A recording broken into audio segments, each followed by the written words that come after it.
sharing on the Facebook post, but we do have line that protects the infrastructure of Little Grass Valley Reservoir, as well as the community of LaPorte. We have dozer and hose line. That's just in preparation if anything were to come out. We continue with direct hand line today. We have this all tied in. This is our division Delta Delta getting into Gulf. And basically it parallels Harrison Ridge, and then it gets down into Mooresville Ridge. We've continued the hand line there, and it ties into a series of roads, but mainly the 16 Bravo Road. That's all held. We've worked all that. We've done a little tactical firing in there to tie that all in, and we continue that today, and we're just about a mile short of the north shore of Slide Creek Reservoir. Once we'll get that tied in tomorrow, but all of this has direct line all the way up to Little Grass Valley Reservoir. We are working obviously in conjunction and sharing resources. Tomorrow we will be taking a crew, taking them down to Jackass Flats and helping them punch a direct piece of line. And so this is our crux right here, just this upper piece that I was talking about with Wilson. So we're going to be struggling with this piece. We have some contingency plans in place. We don't want to take it out to the LaPorte Road because there's the hogback system through there. So we're doing what we can to try to tie it in, but again, just extremely steep country through there. Everything on the Middle Fork working to the east out to Sloat remains in its current footprint up through Lee's Summit, all the way up around East Quincy. Everything remains in its current footprint through Claremont Peak, all the way over to Bottle Springs, no issues through there. What we did today, moving all this is in check, no issues. This has been cold for a few days, multiple days. What we did is we started ignitions yesterday on the 56 Yankee Road, working in a westerly direction. And then this morning we started off the 60 road, working east towards the 56 road. At the end of shift tonight, in about an hour, we'll have that all tied in. We also, in conjunction with that, we fired the road system going down just to add depth, so we ensure when the winds do, or if they do come up, we'll have enough depth and we won't have to worry about any embers coming across the line. Also last night we went in over by On Top Mine and we tactically fired around that just to prevent any fire from our firing getting in there and impacting that infrastructure.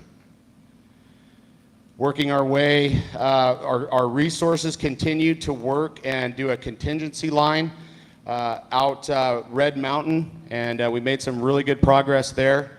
Tomorrow we will prep that with crews and with a couple dozers that were given to us by CAL FIRE, which was much appreciated. We came over to Four Trees and we picked up off the Oro Quincy Road, and this first little slop over here that you see, we put dozers there and we started working in a westerly direction. Made some really good progress. We're looking at this piece that you can see goes down. It goes into a pretty steep drainage, so we're looking at ways that we can connect that, come across, and continue that direct. The intent and the plan is to continue working west, get around the slops, and we'll tie it in here to the camp scar. And that's currently where we are.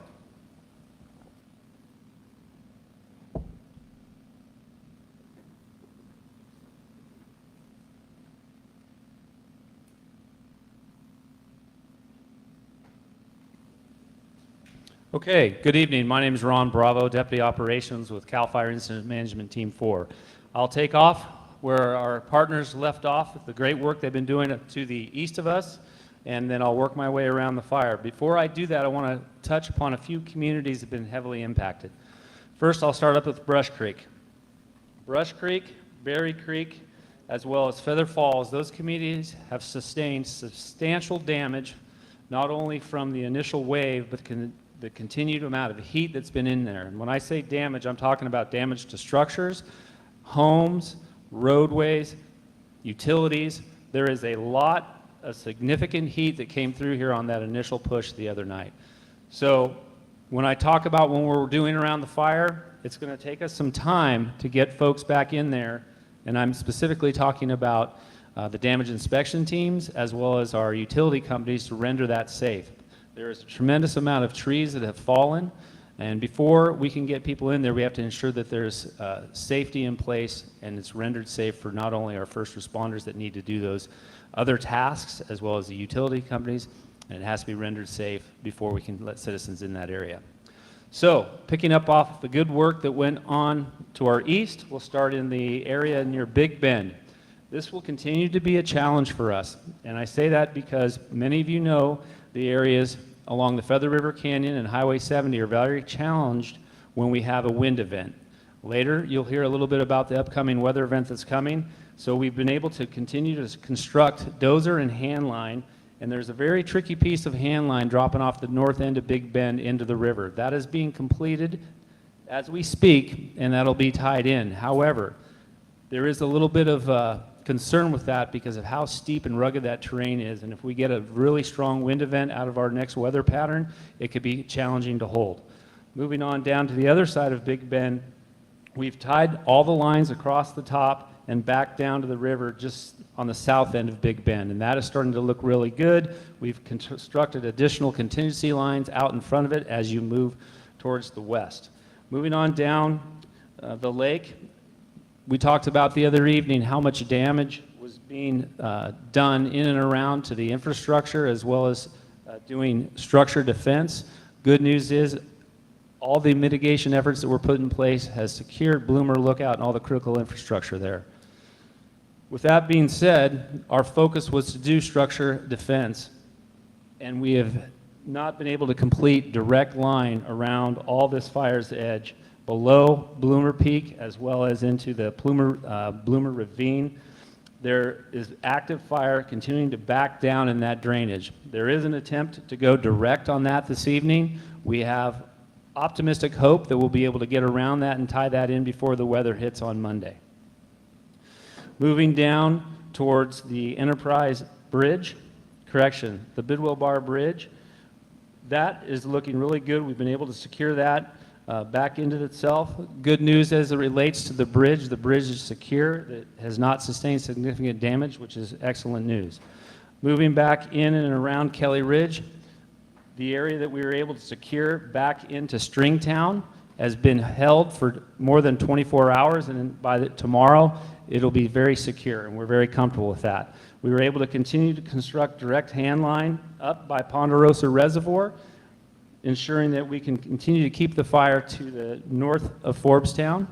We're continuing to coordinate our efforts on the Moorville Ridge and the Moorville Ridge Road that will tie back into the construction that's going on with our partners to the east. That's it. Thank you.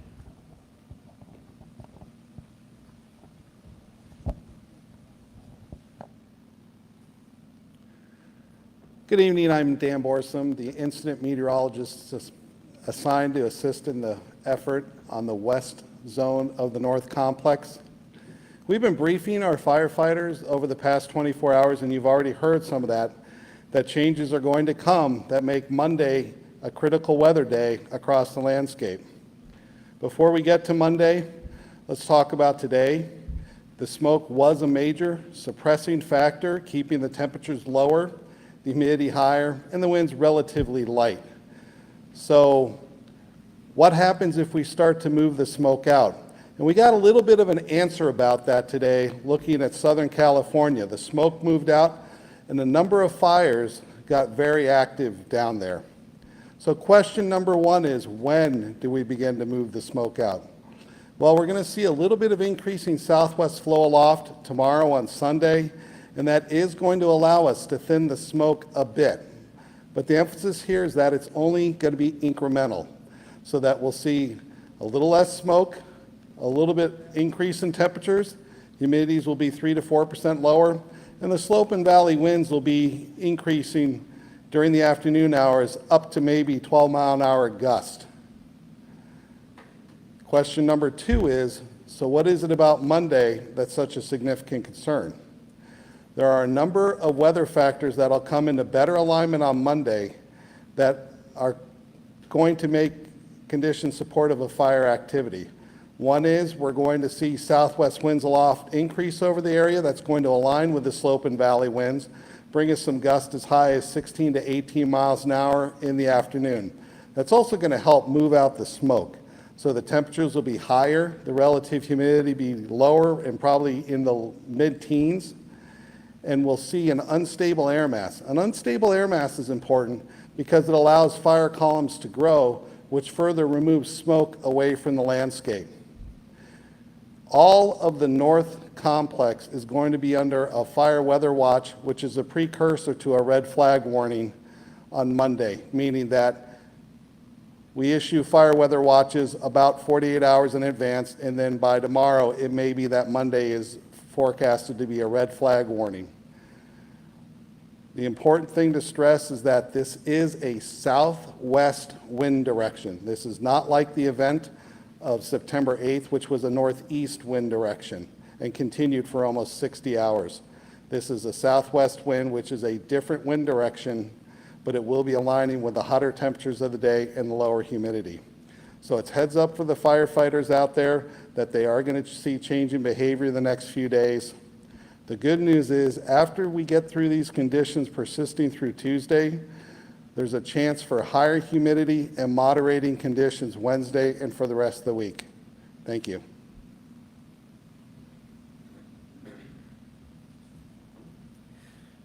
Good evening. My name is Jonathan Pangburn, Fire Behavior Analyst with Incident Management Team 4 supporting the North Complex. All right, tying into weather, all of the fires, both in Southern California and Northern California, have been responding to clear air days. That's really what's driving our fires, is when they have an opportunity to grow because of increased sunlight, helping to preheat the fuels, and fresh, clear air, bringing in more oxygen for the fires. They have been growing expansively. So that has not been the case the last couple of days, and so we've seen not as much fire growth, and the fire behavior has been much more subdued.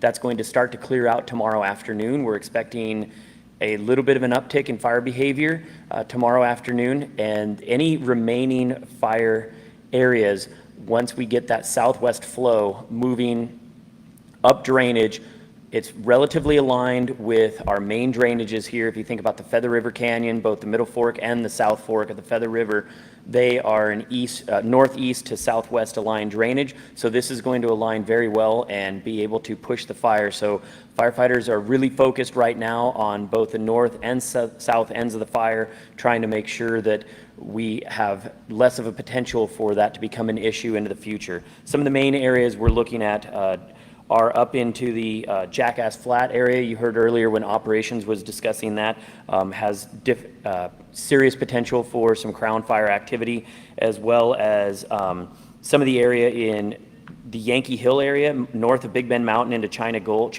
There's still some fuel out there that was not completely consumed in the campfire, and so even though it's in a recent fire scar, there's significant fuel. So those are some of the areas where firefighters are going to be looking out.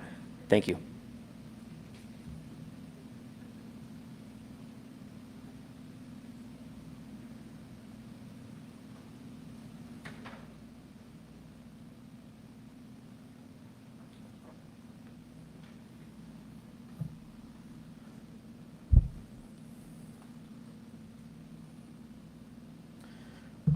Good evening, everyone. I'm Corey Honey, Sheriff, Coroner of Butte County, and I'm here again this evening to update you on Butte County Sheriff's Office's response to this particular incident.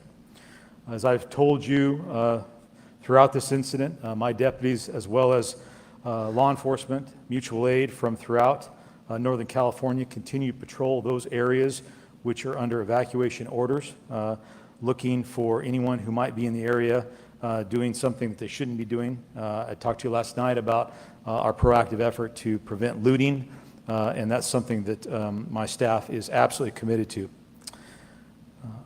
I have some updates tonight on evacuation orders and warning.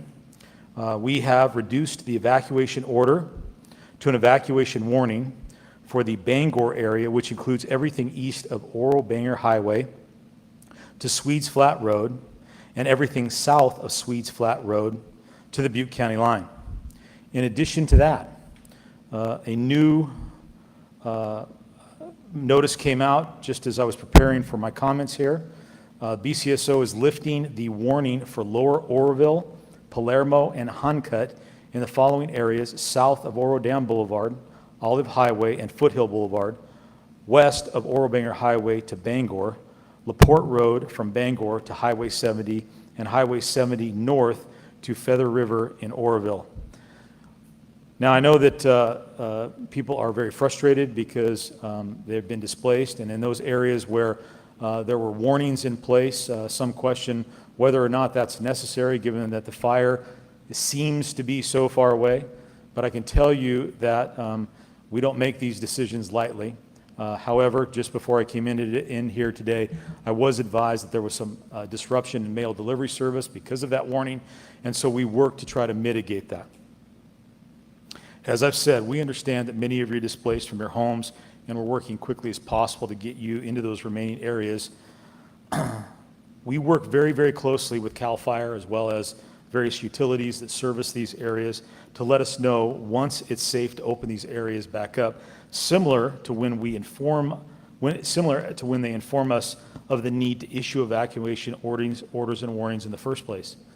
Folks, as I said last night, we don't issue evacuation orders without really trying to understand the situation and be thoughtful about it, especially under circumstances that are tense and uncertain and rapidly developing. And the moment that we issue those orders, the pressure to open them back up on us begins. But you need to understand that there is still active fire, downed power lines, damaged infrastructure, and the risk of tree falls in some of these areas. I was up there today myself. I saw it firsthand. And so as we move to reduce warnings and we move to reduce orders, I need you to bear in mind that we're doing that in a way that tries to balance the competing interests of keeping people safe, but also getting people back to their homes. But you have to be ready for the circumstances to change, especially given the fact that we're looking at another wind event. There could be a whole new round of warnings or evacuation orders if the situation deteriorates. Now, for those of you who are familiar with our response during the campfire, you know that at one point, well into the event, we established a system whereby law enforcement officers would escort people into those areas that were evacuated so that they could spend a limited amount of time at their property, taking pictures for insurance purposes or perhaps collecting valuables. That is something that we're working on implementing in this event as well. However, it takes time to put that together, and it's not as easy as some might think that we just turn it loose and let people go. Ultimately, we have to work to make sure that where we're going is going to be safe for all the parties involved. I would ask for your patience and understand that we are truly working to get that done as quickly as we possibly can. That effort is going to be, we're going to be assisted in that effort with our community emergency response team, which was a team that we put together in the aftermath of the campfire. It is citizen volunteers who have been trained, and we're looking forward to the opportunity of utilizing them in this regard. With that said, I just want to reiterate that as we do this, we're trying to balance safety as well as the interest of people to try to get on their property, and we have to be ready to adjust to a changing situation. Now I'd like to give you a bit of an update on our efforts to conduct welfare checks on individuals or locate individuals who have been reported by loved ones as either missing or unaccounted for. To date, as of this afternoon, the Butte County Sheriff's Office has dealt with or handled 174 of those calls. We have successfully located 149 individuals. They are safe. There are 13 individuals who still remain unaccounted for, and our detectives are continuing to look for those individuals. Regrettably, I also have to report tonight that we have 3 additional recovery of human remains. I don't have any further information about where those remains were recovered. I'm not going to provide any information about that, as I've told everybody in the past. That's out of deference to the family. We need to work to positively identify people and make notifications of the next of kin. And so if you think about asking me a question about that at the end, it's not worth your time. It's not worth our time. And trust me, the people that are watching, the people that are actually that I'm actually speaking to, which is members of my community, get very frustrated when the media asks those questions over and over again when they know that the reason behind that. So unfortunately, this brings the total count of people who we believe perished in the fire to 12. Our detectives continue to work very diligently. We are working with Andy Rapid DNA to try to make positive identifications and then, of course, notify next of kin. We've been successful in identifying a number of the individuals that I previously reported on, but we're still working to notify next of kin. And as a result of that, I have no additional information or no ability to identify any of the individuals that I previously reported on. Thank you. That concludes my briefing.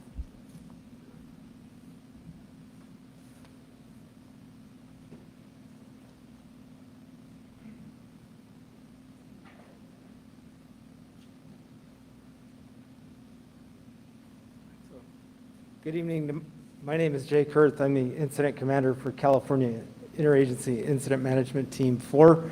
I've been working in Unified Command with California CAL FIRE Team 4. We have authority and responsibility delegated to us from the Plumas National Forest, and we are taking the lead for the north and south zones of the north complex. Unfortunately, I'm very saddened to hear the update from the sheriff, and my heart goes out to all of the families that are affected and those that are still hoping for some positive news. We continue to put forth our best effort, and I think you heard from our operations section chiefs earlier about some very aggressive actions being taken, some very good ground being made up on the fire's edge, and a lot of good successes today. There are some locations that were alluded to and identified, one just north of Little Grass Valley, the area south of Bucks Lake, and in the Four Trees area where the terrain is exceptionally complex, very, very difficult, and incredibly steep. So firefighters are working very hard to take an indirect approach to minimize the opportunity for fire to continue to grow. You also heard from the meteorologist about the upcoming weather forecast and the potential for those locations to be challenged. So while we see good progress being made, we still have a challenging situation and a very difficult piece of ground to continue to do our best to mitigate the hazards and effects to the resources, infrastructure, and the communities.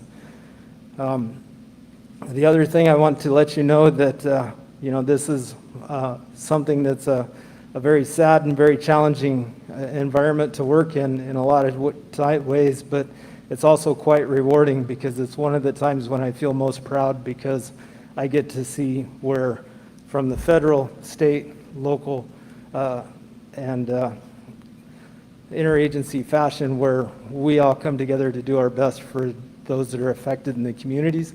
And from that standpoint, it's very rewarding to be a part of. We continue to do our best for you, and we appreciate the concerns and impacts that it's having on everybody that's in the area. We hope to bring this to as rapid a conclusion as possible, but we'll continue to strive to shorten that up. Thank you. Good evening. My name is Dave Russell. I'm the Incident Commander of CAL FIRE Incident Management Team 4. I'll start off first of what we talked to the firefighters about this morning before they went on shift. The last few days after the wind event that we had that pushed the fire down is the fire behavior is moderated. We still have some significant areas, steep terrain, where it's challenging us, but we don't have the same fire behavior as we did during the wind event that we had a few days ago. So we challenged them. We said, do not get into a sense of security. Do not let complacency set in. We know we have a wind event coming on Monday, not as significant, but we know that it's going to challenge our lines. So be prepared. We will be prepared. We're looking at our contingencies in those troubled areas so that we're not reactive and that we're proactive if the fire does come out of some of those challenging areas that we've identified. Tonight's theme, as you can tell, is about cooperation and coordination. It takes many agencies at all different levels, from state, federal, local, to handle situations like this or try to mitigate fires like this. We're in unified command with the U.S. Forest Service, the Butte County Sheriff, California State Parks. We have many other cooperators, Highway Patrol, different law enforcement agencies, and of course, different fire agencies. The state of California has reached out once again, as we did several weeks ago, to out-of-state resources, bringing them in to help fill the need, not only on this fire, but the other fires that are happening in Mendocino and Humboldt County, down in Fresno County, Mariposa County. So hopefully in the next few days, we will start seeing those resources come in. That same cooperation also, we ask, applies to you as the community. Many people have come forward the last few days offering items, food products, items, clothing for the firefighters.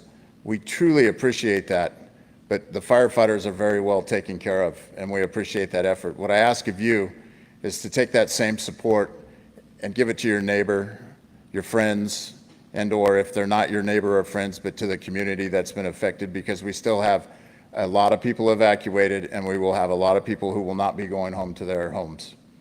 Thank you.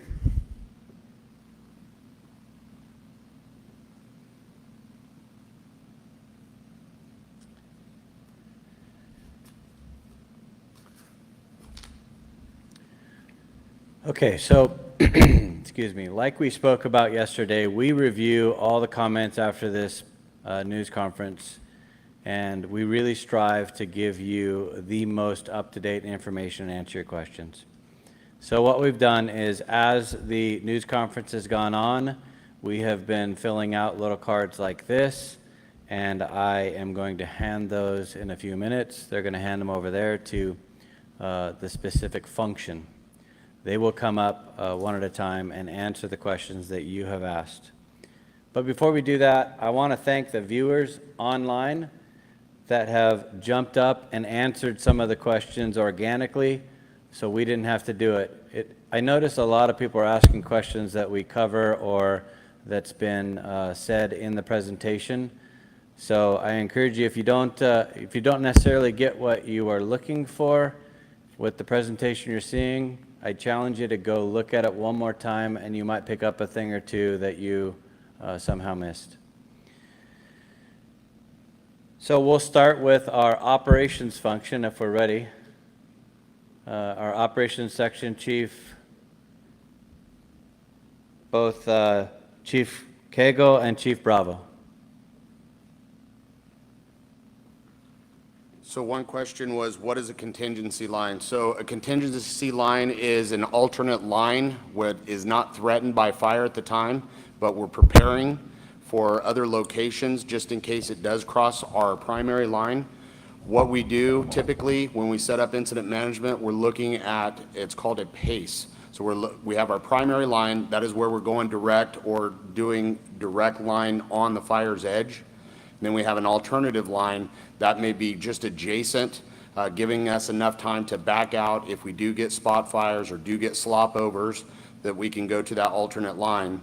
And then third is a contingency, which is going to be further out, gives us ample time to prepare for any potential threat.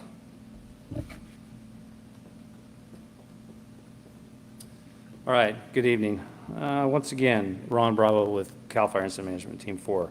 First question is, it has to relate with where's Moorville Ridge, and then there's a question about Jarbo Gap, and then there's a question about Andy Mountain Road. And I'll go to the map real quick and try to show you folks what's going on there. And there's also some questions about the contingencies and why and where they're going. And I'll try to hit a couple of those that were requested, including the area of Cherokee.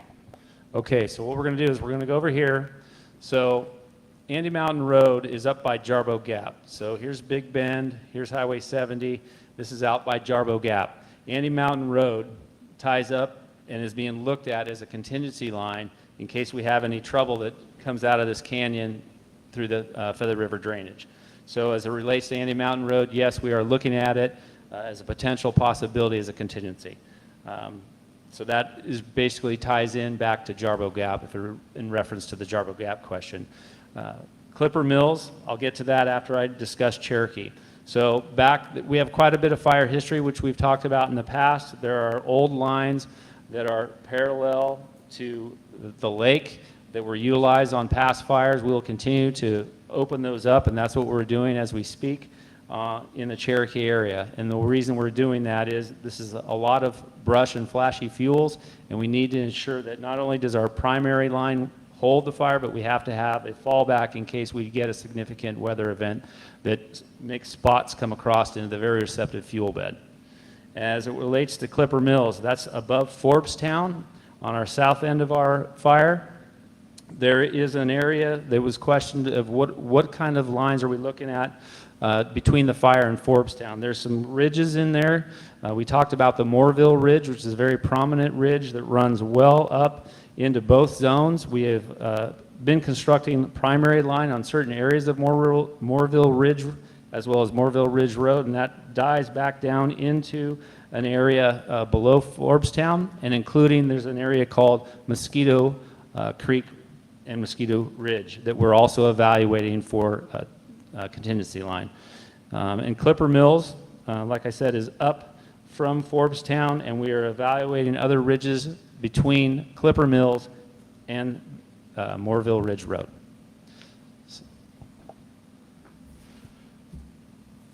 Okay, where are they putting the contingency lines in Forbestown, which I just discussed? Why are they punching in line off of Cherokee, which I just discussed, was another question. And then there's been a couple of questions as what is the risk to Magalia and Paradise? Well, as we know, we're working diligently to put in our primary control lines that you heard about to the north of in the other zone as well as our zone. We're looking at the contingency lines here. We're relatively comfortable knowing that the weather is in our favor for a day or two, that we're optimistic that we can mitigate those threats to those two communities moving forward.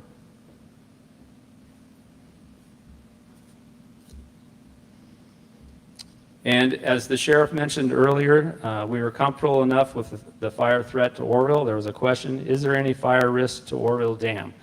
There is no current threat to the dam itself, as well as the city, and the city has been reduced the warning and order for those areas around Orville specifically. And then again, describe what a contingency line is, which was discussed by my partner at the beginning. So I think that covers that. Thanks.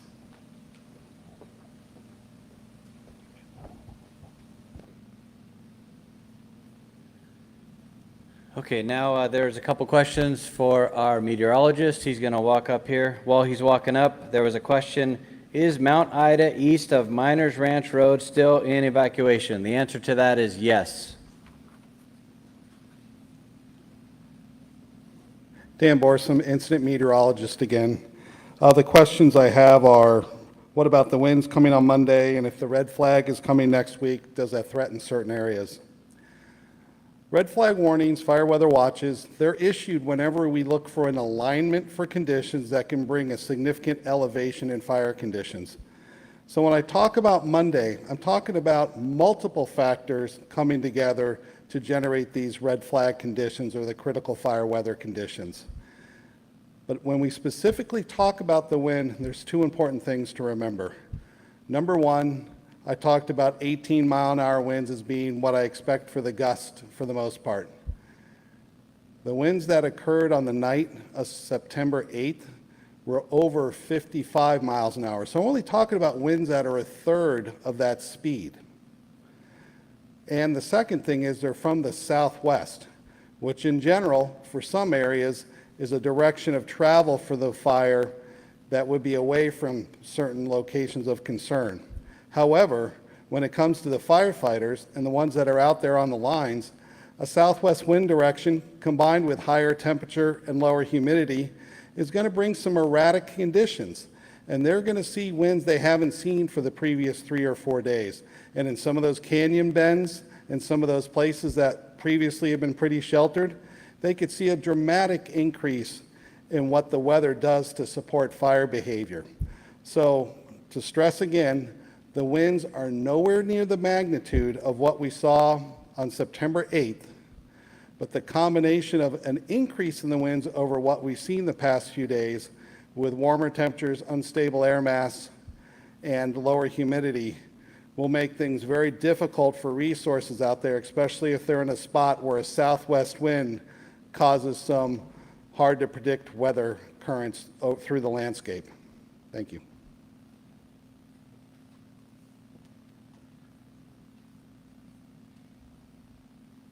Okay, so as promised, we took those questions from the viewers because we heard what you said a couple nights ago. And now I'd like to open it up for questions from our members of the media. Is there any questions for our members of the media? We're good? Any questions for the media? No, we're good? All right, so with that being said, I want to, number one, I want to point out all the addresses that are behind me. So take a look at those addresses. Those are the addresses and phone numbers that you can get information on the fire. As always with our press conferences, I always steer you to fire.ca.gov. When you go to that, there is a link that says incidents. Click on that. Go to 2020. It'll bring up a map of the state of California and have a bunch of little tiny flames all over the map right now. Click on the flame that's closest to the area you'd like to know about, and it'll tell you about any one of those 28 major fires in the state of California currently burning right now. And then if you're still interested in finding out how to prepare your home, your house, your family in the event of a wildfire in your area, we encourage you to go to readyforwildfire.org, and there's plenty of information, including our Ready, Set, Go on that website. Immediately following this press conference, 10 minutes after, we're going to be doing a Spanish version of the press conference. And then don't forget that if you're looking for captions, the captions will be added by the Facebook platform after this entire press conference has concluded. So you can watch it afterwards and those captions will be there.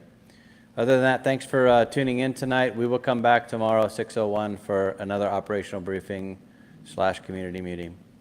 Thank you.